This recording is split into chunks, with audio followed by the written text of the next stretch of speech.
Hey everybody, this is Tammy, the Fibonacci Princess from the Fibonacci Room here at Simpler, and I just thought I'd give you a quick trade setup that I am seeing here in Home Depot. I am looking at Home Depot because my husband Bruce, who runs the bias room, is also interested in it. And we're above the 200. We are testing the 50 right now as we speak, but I feel like we may just be able to push through it this time because we do have this nice cluster of support. The 5 and the 13 are on a sell, but it wouldn't take much to get them looking better also.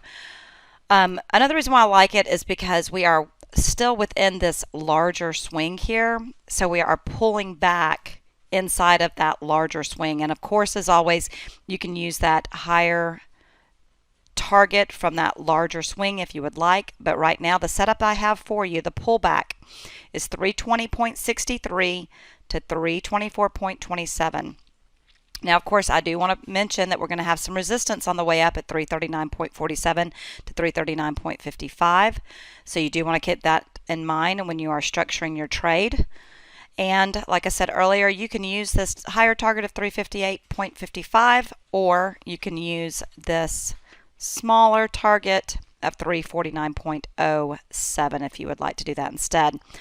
But your zone of risk, of course, is down here. It is a nice cluster of support, and your risk is defined. All right, everybody, I hope you have an awesome rest of the day. If you are not with us in the Fibonacci room right now, I hope you will come and visit us. I'll talk to all of you soon. Thank you so much. Bye-bye. Without Simpler Trading, I could not have financial independence. This is one of the best investments I ever made in my life. It's helping me find consistency. It's one of the things that won me